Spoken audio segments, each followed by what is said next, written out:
El Partido Popular logra el mayor poder de su historia después de la arrolladora victoria en las elecciones de ayer. Su amplia mayoría en el nuevo Congreso de los Diputados, 186 escaños, coincide con gobiernos del PP en casi todas las comunidades y en la mayoría de los ayuntamientos. Con Mariano Rajoy como líder, el PP supera sus mejores resultados y consigue 3 diputados más que José María Aznar en el año 2000. Y otro dato histórico, los populares arrasan en Andalucía y dan un vuelco a los datos de 2008.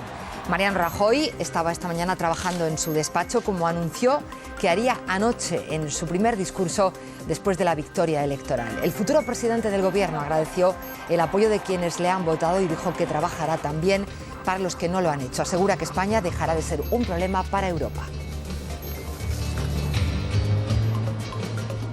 Sé muy bien lo que nos toca.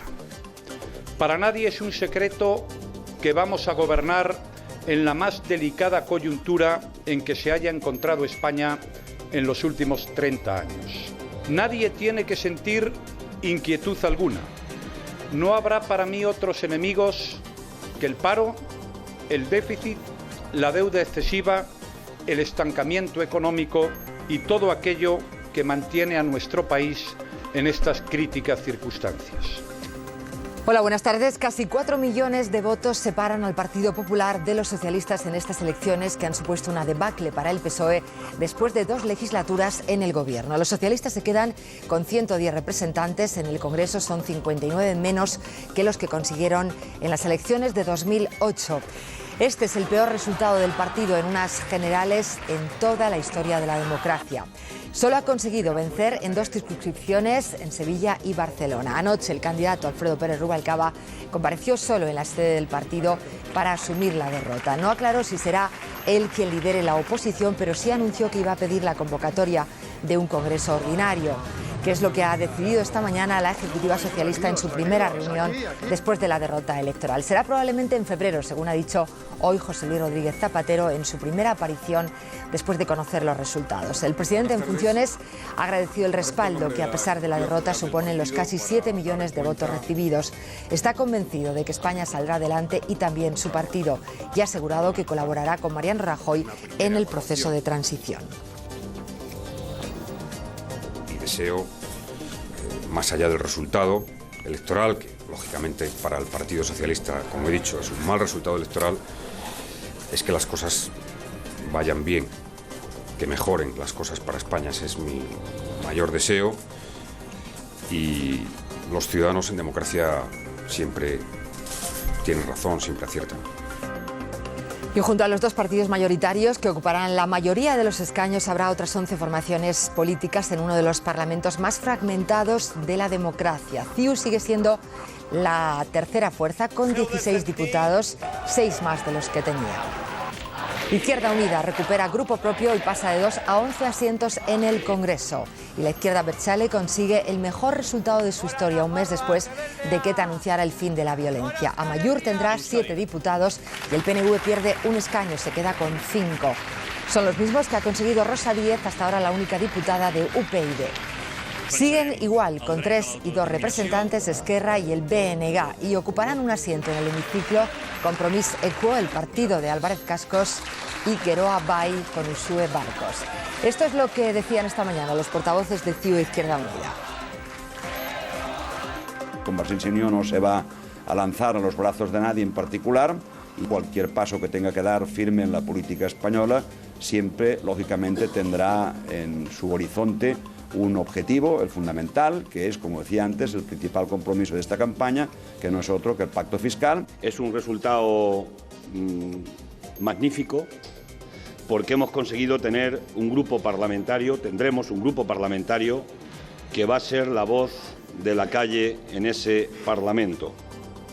El Partido Popular consigue también mayoría absoluta en el Senado. El resultado de las elecciones ocupará gran parte de nuestro telediario hoy, pero no nos olvidamos de la economía. La bolsa española, como el resto de las europeas, cae y la prima de riesgo se ha vuelto a situar en valores altos. Hay más noticias que destacamos ahora en titulares y empezamos por lo que está pasando en Egipto.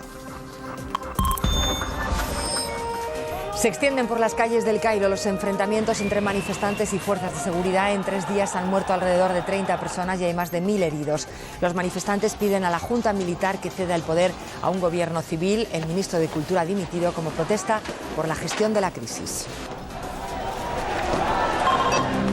Buscan en Castellón a un hombre de 29 años cuyo coche fue arrastrado por el agua después de las fuertes lluvias. El desaparecido es de Onda, la misma localidad en la que murieron ayer 4 personas de una misma familia atrapadas en este coche prácticamente hundido cuando llegaron los bomberos.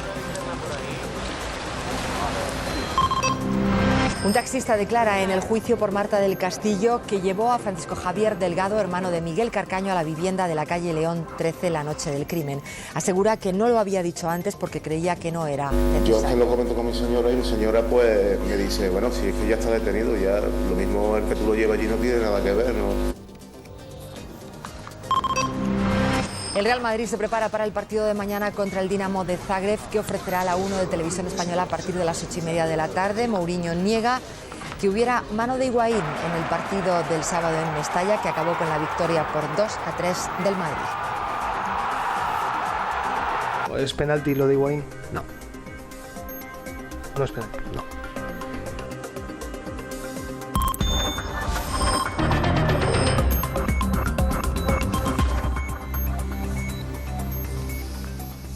En el Partido Popular, la celebración de la victoria anoche, la victoria en las elecciones, ha dado paso hoy al trabajo para el traspaso de poderes con el gobierno socialista. Esta tarde, Mariano Rajoy va a reunir a su comité ejecutivo, pero ya esta mañana la actividad ha sido muy intensa en la sede de los populares. José Ignacio Menchero.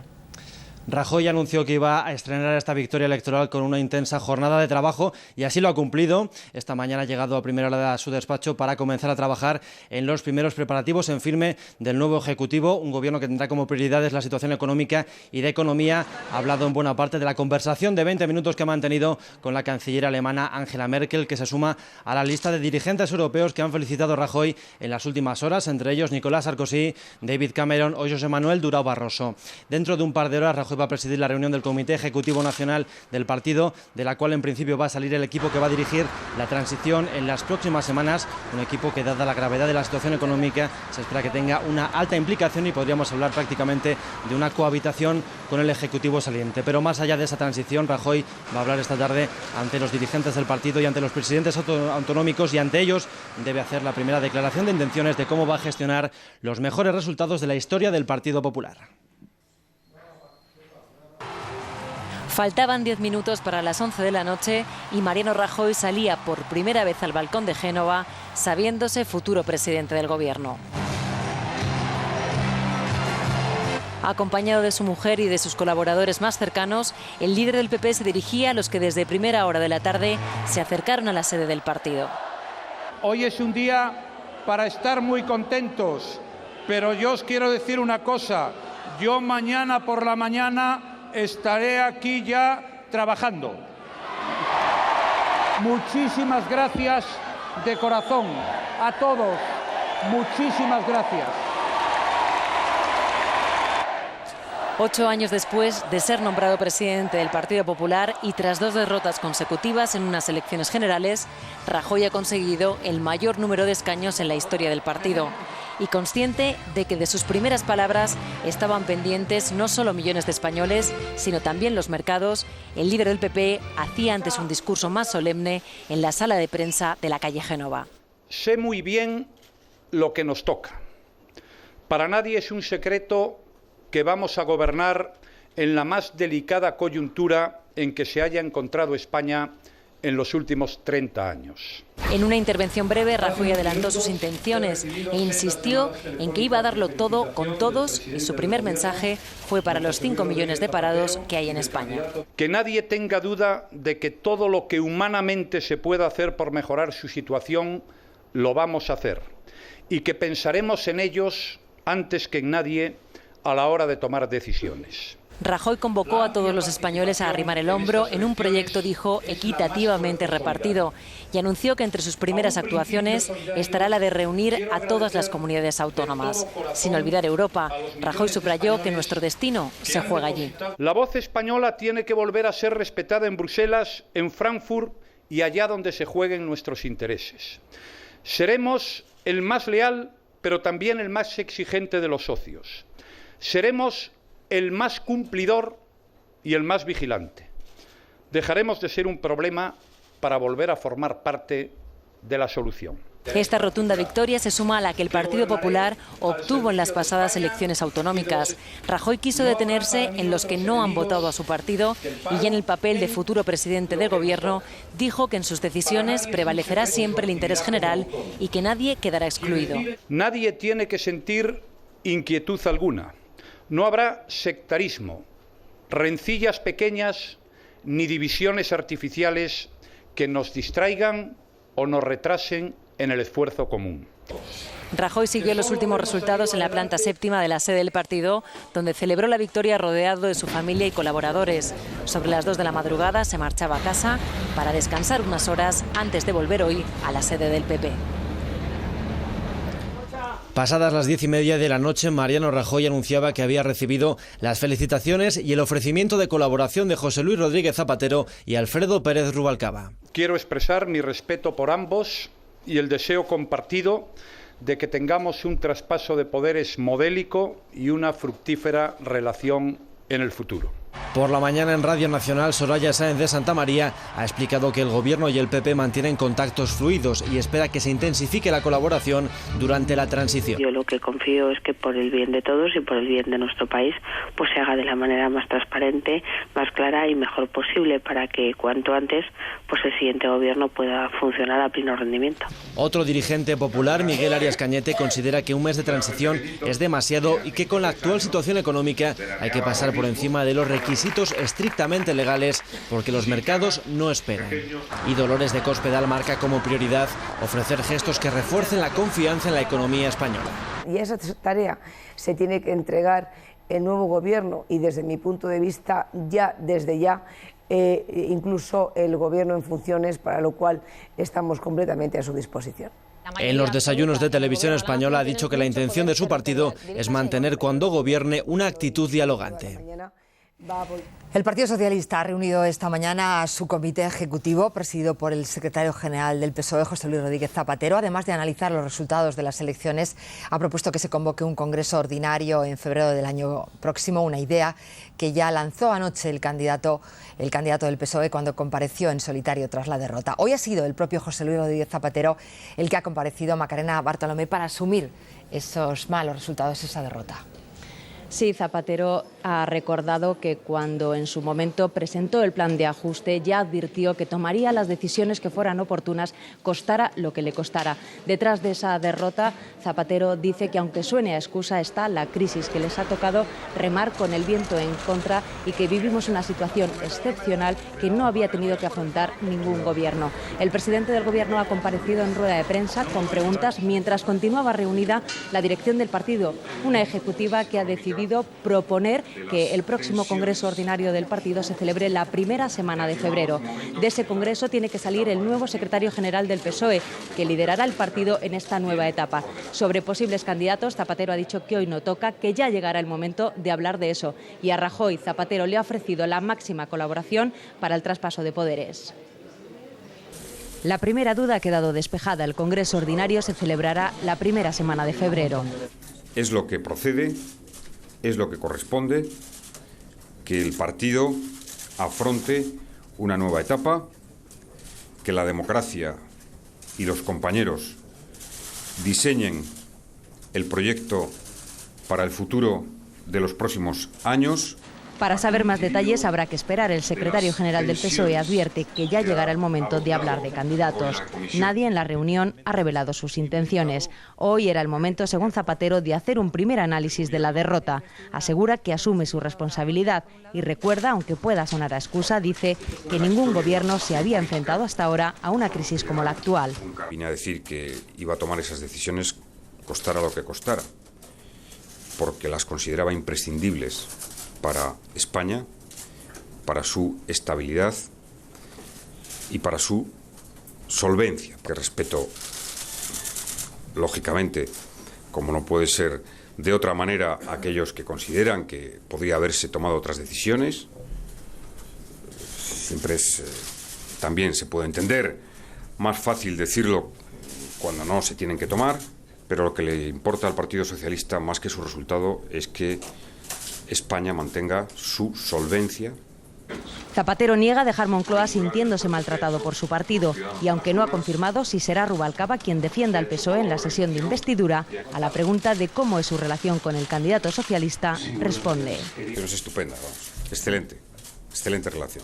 El presidente del Gobierno en funciones considera que no hay que adelantar los plazos para el traspaso de poderes y adelanta que hablará con Rajoy porque así lo requiere la situación. Y hay una predisposición muy favorable al diálogo y a la colaboración. Por tanto, puedo transmitir a todos los ciudadanos que el sentido de la responsabilidad, tanto por parte del Partido Popular como, por supuesto, del Gobierno en funciones, es máximo. Y no va a haber ni el más mínimo problema. Y de cara al futuro, un deseo. Más allá del resultado electoral, que lógicamente para el Partido Socialista, como he dicho, es un mal resultado electoral, es que las cosas vayan bien, que mejoren las cosas para España. Ese es mi mayor deseo. Y los ciudadanos en democracia siempre tienen razón, siempre aciertan. Ante las dificultades, Zapatero está convencido de que el PSOE estará a la altura de las circunstancias. Dicen desde la dirección del PSOE que anoche era el momento del candidato. Quizá por eso a las 10:20 de la noche de ayer, Alfredo Pérez Rubalcaba comparecía solo para asumir la derrota del PSOE. El Partido Socialista no ha tenido un buen resultado. Hemos perdido claramente las elecciones. Han decidido que los socialistas pasemos a la oposición, pasemos a liderar la oposición y así lo vamos a hacer. Lo haremos de acuerdo a nuestra identidad política, a nuestros valores y a nuestras convicciones. Pero no despejaba las dudas sobre si y hasta cuándo debería ser él el líder de la oposición. Vamos a trabajar con todas nuestras fuerzas para conseguir la recuperación de la economía y el empleo. Vamos a defender con todas nuestras fuerzas que la lucha contra la crisis no signifique una pérdida de los derechos y de las seguridades básicas que hemos conquistado a lo largo de años de esfuerzo. Esta mañana, a la entrada de la reunión de la Ejecutiva, los socialistas, que reconocían que es un resultado nefasto, evitaban hablar sobre el nuevo liderazgo en el partido. Tampoco se pronunciaba Carme Chacón en todas las quinielas para presentarse al Congreso. Es tiempo de hacer juntos una reflexión profunda, es tiempo de responsabilidad y es tiempo de unidad. Gracias. ¿Se va a presentar al Congreso? ¿Planea para...? Uy, que me mato. ¿Puede ser usted la persona, la encargada de gestionar esta nueva etapa en el PSOE? José María Barreda, expresidente de Castilla-La Mancha, evitaba así responder acerca del liderazgo de Rubalcaba. Hay muchos compañeros y muchas compañeras legitimados. Lo que no podemos hacer es volvernos locos y pensar que no hay nadie legitimado, como pretenden algunos. Eso es una barbaridad que no se sostiene. En la Ejecutiva Socialista de esta mañana todos han pedido la palabra. Rubalcaba ha vuelto a hacer suya la derrota, pero ha animado a sus compañeros asegurando que el PSOE tiene un proyecto sólido de oposición. Si será él quien lo lidere, está de momento en el aire. Enseguida hablaremos con detalle de otros partidos que han conseguido representación parlamentaria, pero antes nos detenemos en los datos más destacados de los resultados de estas elecciones. La nueva legislatura, la 10ª, tendrá un Congreso y un Senado con mayoría absoluta del PP. Su mejor resultado en democracia ha sido el conseguido en el 20N y el peor de los socialistas. Y también habrá una elevada representación de las minorías. La participación ha sido de más del 71%, 2 puntos por debajo que la que hubo en 2008. El Partido Popular consigue la segunda mayoría absoluta más alta de la historia de la democracia con sus 186 diputados y el mejor resultado desde su fundación.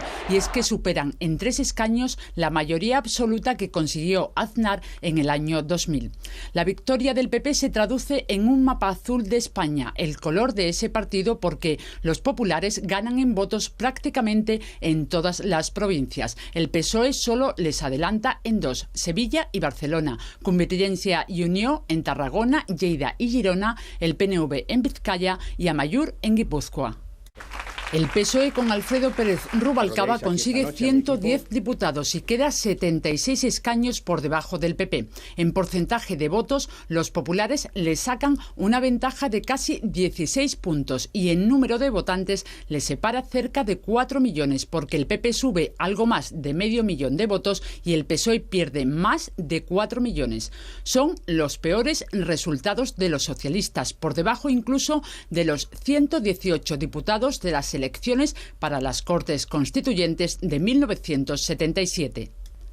La tercera fuerza política en el Congreso con una importante subida será Convergencia y Unió, que por primera vez adelanta a los socialistas en Cataluña en unas elecciones generales y pasa de 10 a 16 diputados.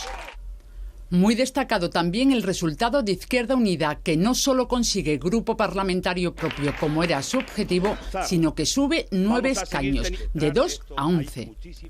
La izquierda abertzale con la marca Amaiur entra en el Congreso y 7 escaños entre País Vasco y Navarra, 2 diputados más que el PNV, que baja 1 y se queda en 5.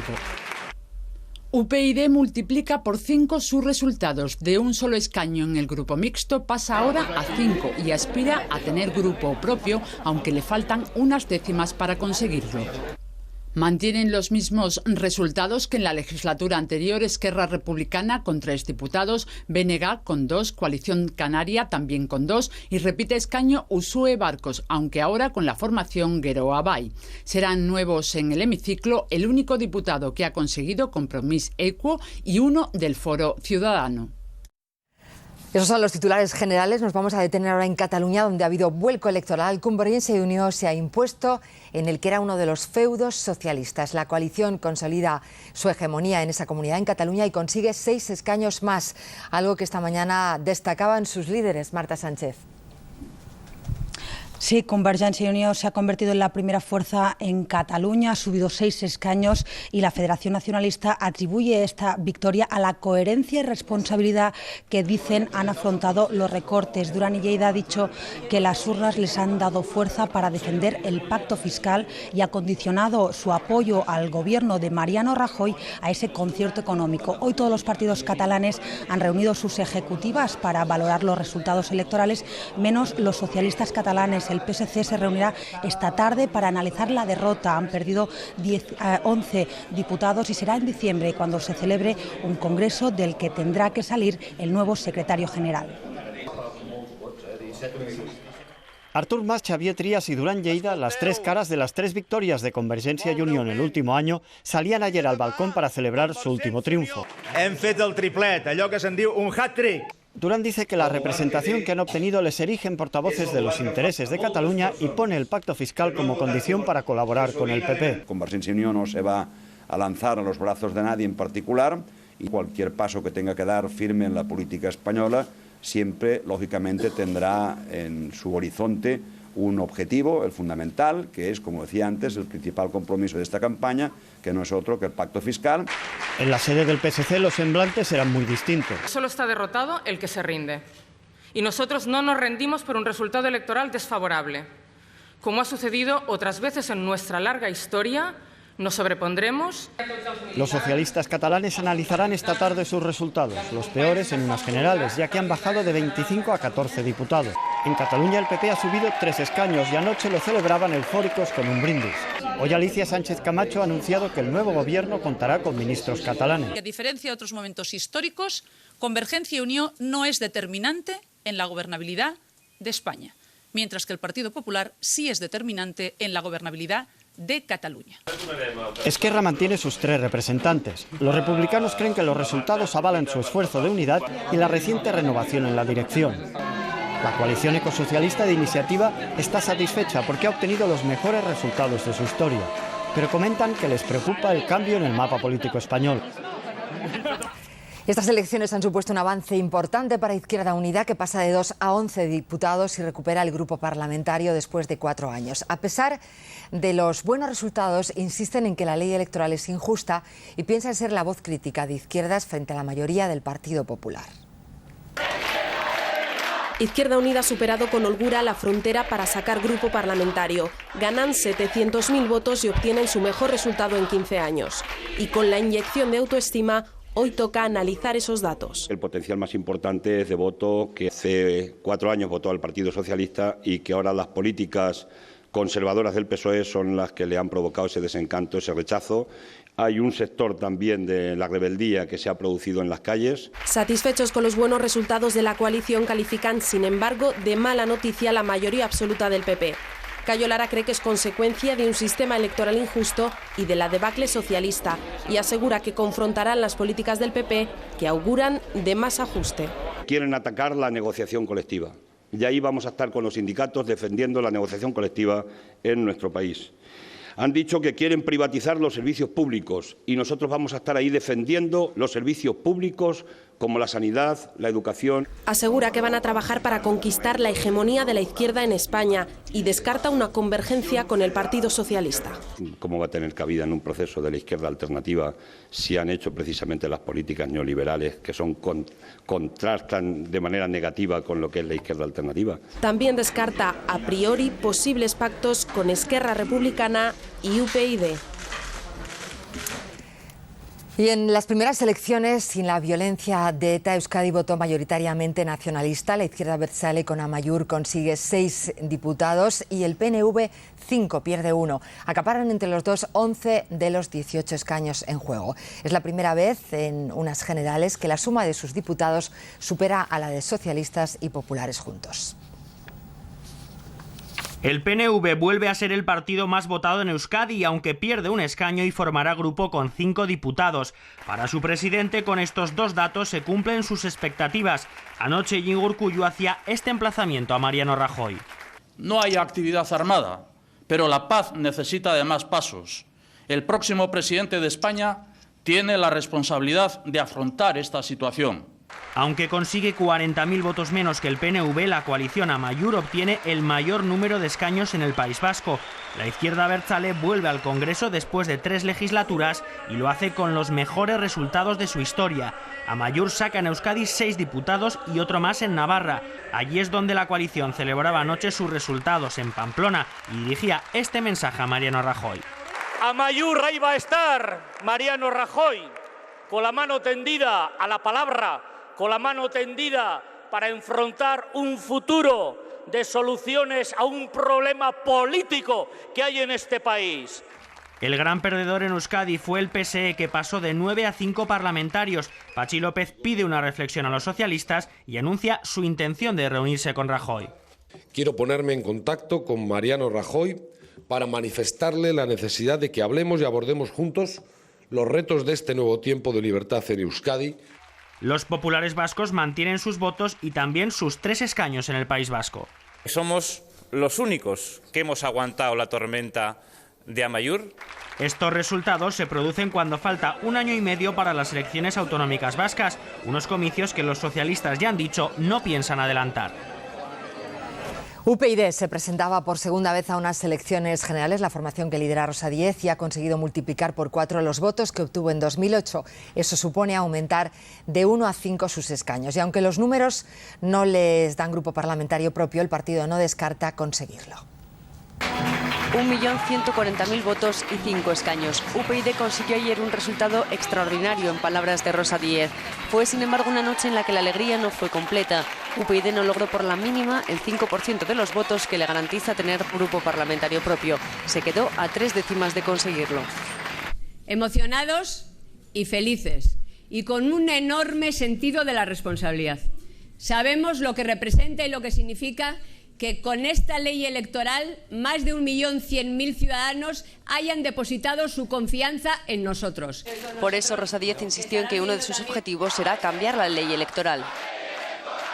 Nos comprometemos, como Unión, Progreso y Democracia, a terminar con esa injusticia que ha dejado sin representación institucional a más de 650.000 ciudadanos. De momento, UPyD está ahora estudiando precedentes para ver si pueden reclamar grupo parlamentario propio. Fuentes del partido aseguran que no tiran la toalla y algunos apuntan fórmulas. Estamos a 3 décimas. Yo confío en la generosidad del PP. UPyD ha sido la tercera fuerza política en 4 comunidades: Murcia, La Rioja, Madrid, que es su plaza fuerte y donde logró 4 escaños, y también Valencia. Un avance muy grande, muy ilusionante. Que ha dado al actor Toni Cantó un escaño en el Congreso. Pues a falta de saber si UPyD forma o no grupo propio y si Esquerra Republicana lo comparte con Izquierda Unida como hasta ahora, lo que sí sabemos es que en el Congreso de la 10ª legislatura habrá otras 5 formaciones políticas que pasarán a formar parte del grupo mixto. Algunas repiten, pero hay otras que se estrenan en el hemiciclo. Compartirán el grupo mixto sus escaños y sus tiempos de intervención. El más votado es el BNG, que con 122.000 votos mantiene sus 2 diputados. O Bloque Nacionalista Galego non fallará. Traballaremos por un cambio de rumbo. Estaremos do lado do pobo e non do dos banqueiros. Coalición Canaria, con 143.000 votos, se queda con los 2 diputados que tenía. Su objetivo: hoy empieza una nueva refundación del nacionalismo, que no vamos a mirar ni hoy ni al pasado, que tenemos que mirar al futuro. Con 125.000 votos, la coalición valenciana Compromís Equo consigue un representante. Su primera iniciativa será promover la reforma de la ley electoral. Entrar en el Parlamento, oxigenar nuestro Parlamento, como ya hicimos con el Parlamento valenciano, nos da muchísima fuerza, muchísima esperanza y muchísimas ganas de trabajar. También se estrena en el Parlamento el Foro de Ciudadanos, que desde mayo gobierna el Principado de Asturias. Obtiene 99.000 votos. Un nuevo escenario político se presenta para Asturias, que lucha por salir de la marginalidad y del olvido. Uxue Barcos repite escaño, aunque esta vez al frente de Geroa Bai, que con 42.000 votos aspira a ser el freno al gobierno desde Navarra. Vamos a Madrid, vamos a representar a los navarros abertzales y progresistas, a los euskaltzales y de izquierdas. Los 5 serán la voz de sus comunidades en el Parlamento de la 10ª legislatura. Y como decíamos al empezar el telediario, en el Senado el PP también consigue la mayoría absoluta, 136 senadores, casi 2/3 de la Cámara Alta. Es un resultado que triplica el número de escaños que consigue el PSOE, 48, que pierde 80 sobre las últimas generales. CiU es la tercera fuerza, como en el Congreso, en este caso con 9 senadores, gana 5, y el cuarto grupo, con 7 escaños, es la Entesa, que comparten PSC e Iniciativa per Catalunya. PNV logra 4 representantes, Amaiur 3 y 1 Coalición Canaria. Los votos nulos han subido un 50%, a pesar de que el Senado estrenaba ayer papeleta. La patronal COE pide al PP que use la mayoría absoluta para reducir el gasto público, solucionar el problema del crédito y hacer una reforma laboral con más flexibilidad en las empresas. Los sindicatos piden diálogo al nuevo gobierno, dando prioridad al empleo y la cohesión social y huyendo de las políticas de ajuste. Les va a permitir hacer frente con decisión, en profundidad, las reformas estructurales que desde hace tiempo precisa la economía española, y en ese proceso siempre podrán contar con la colaboración de los empresarios. Recuperar la situación económica por priorizar el empleo, y para ello creemos del valor estratégico que tiene el diálogo social y la concertación.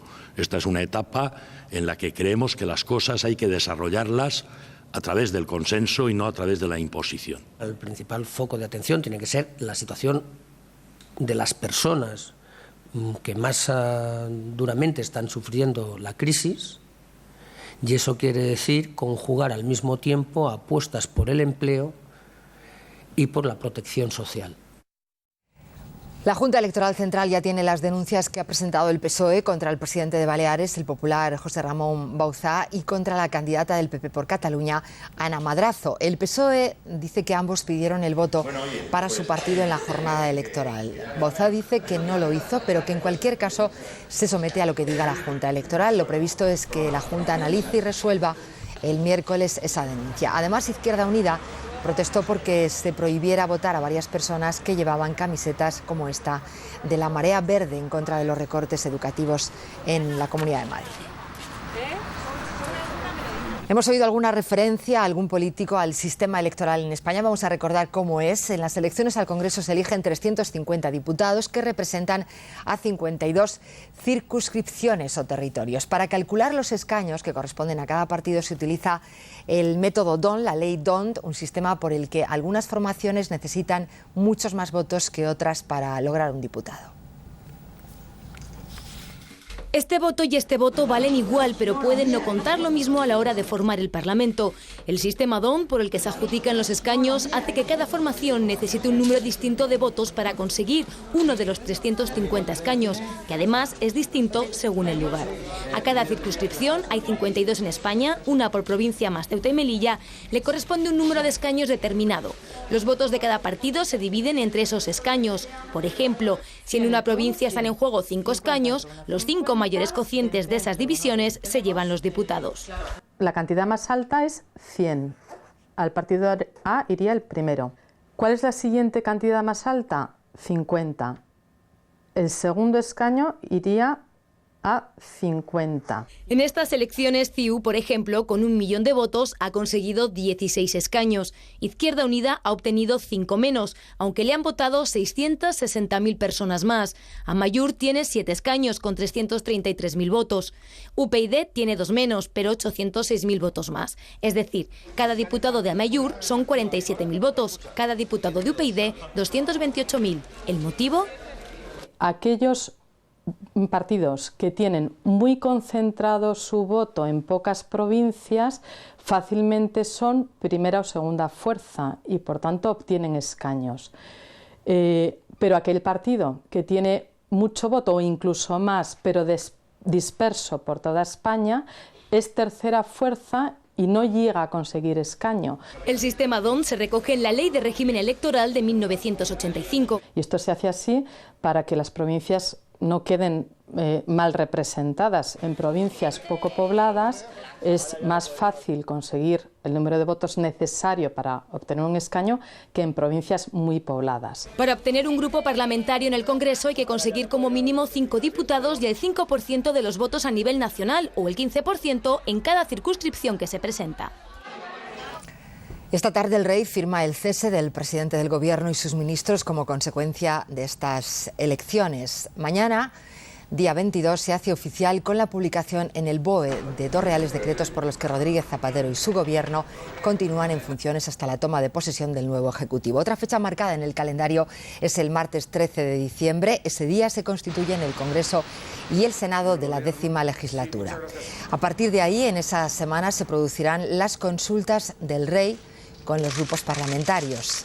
La semana siguiente, la investidura del nuevo presidente que jurará o prometerá su cargo ante el rey. Y después, la formación del nuevo gobierno, que podría tener su primer Consejo de Ministros antes de Navidad.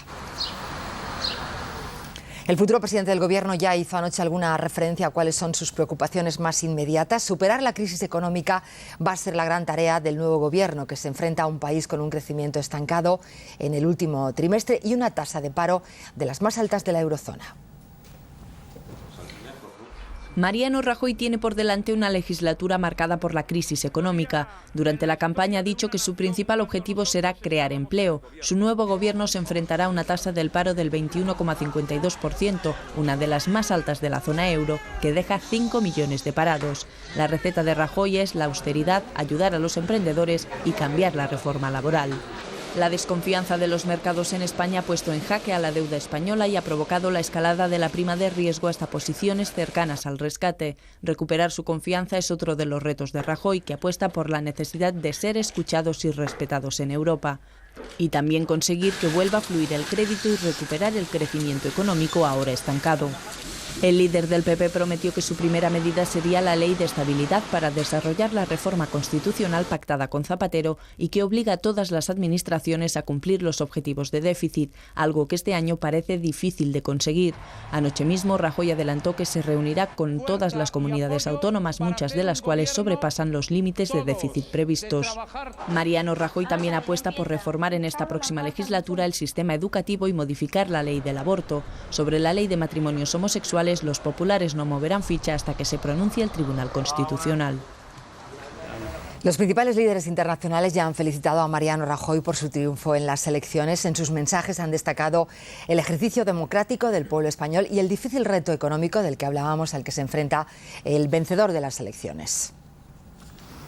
Los máximos dirigentes de las principales instituciones de la Unión Europea felicitaban ya anoche a Mariano Rajoy. Los presidentes de la Comisión y del Consejo telefoneaban a la sede central del Partido Popular en Madrid y esta mañana el presidente de la Eurocámara, en una breve declaración, apuntaba a los importantes retos a los que se enfrenta el vencedor en las elecciones. Lo cierto es que el equipo de Rajoy deberá ponerse a trabajar de inmediato, ya que en solo 2 semanas hay una importante cumbre europea en Bruselas. En ella se tratará de ultimar el Fondo de Estabilidad y se abrirá un debate sobre la reforma del Tratado de Lisboa.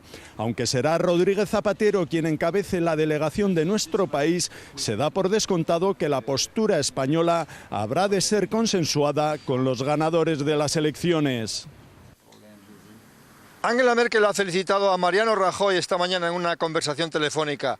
Ambos, ha dicho su portavoz, han hablado de los grandes problemas que afronta España y Angela Merkel se ha mostrado convencida de que mantendrán las extraordinariamente buenas relaciones bilaterales, ha dicho, que hay entre los dos países. En la prensa alemana se puede leer hoy: Rajoy, el serio, el prudente, no tiene tiempo que perder. 5 millones de parados esperan impacientes resultados. Rajoy, ganador con una lista de tareas envenenada, no tendrá tiempo para disfrutar la victoria y tendrá que poner en marcha medidas que pueden costar la paz social. El lápiz rojo de las reformas te volverán a poner en forma, dice el tópico torero al tópico toro español.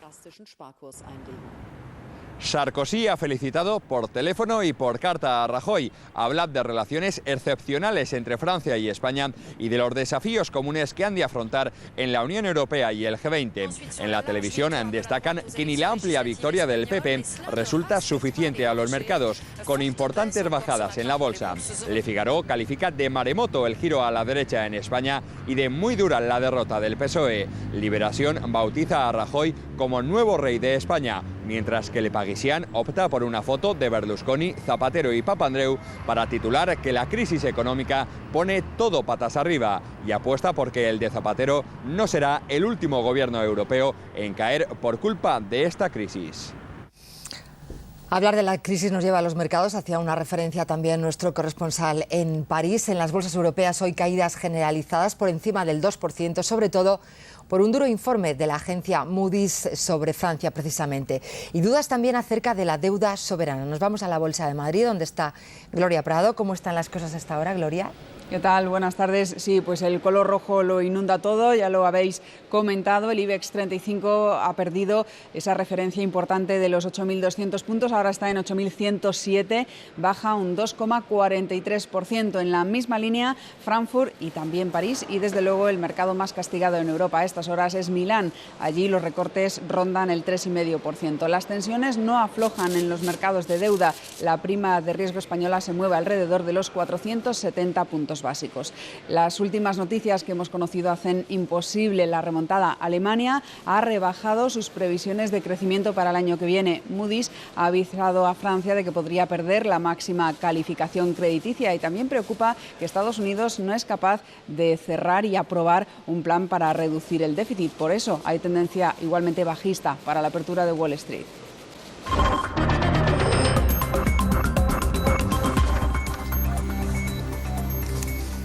Lo más destacado de la información internacional es la delicada situación en Egipto. Las últimas protestas contra el poder de los militares están cuestionando el proceso de transición a una semana de las primeras elecciones sin Hosni Mubarak.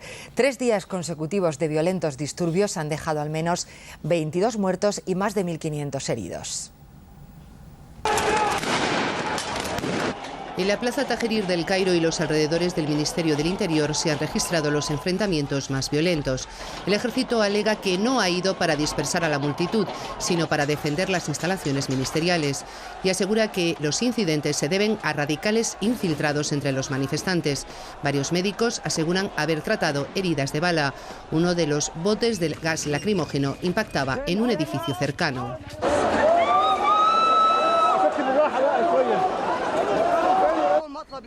Lo primero que pedimos es que todo el régimen de Mubarak vaya a juicio, o perderemos la fe en la junta militar. Ellos hablan pero no actúan. Violencia también anoche. Los manifestantes exigen a la junta militar y sobre todo a su presidente que ceda el poder a un gobierno civil de salvación nacional. Los militares nos prometieron que cederían el poder a los civiles en 6 meses. Han pasado 10 y no lo han hecho. El ministro de Cultura ha dimitido por no estar de acuerdo con la gestión de la crisis. El ejército, en el poder desde que en febrero cayó Mubarak, quiere mantenerse hasta que haya nuevo presidente. El plazo podría dilatarse hasta 2013. Los manifestantes quieren elecciones presidenciales como muy tarde, en abril. Antes, el día 28, comienzan las parlamentarias, que durarán semanas. La policía de Nueva York ha detenido a un hombre sospechoso de planear atentados contra funcionarios y militares que hubieran servido en Irak y en Afganistán. Las autoridades estadounidenses aseguran que el detenido, nacido en la República Dominicana y convertido al Islam, también pretendía atacar edificios oficiales como oficinas de correos o comisarías. Al parecer es un admirador de Al Qaeda, aunque sin vínculos con el entramado terrorista que iba a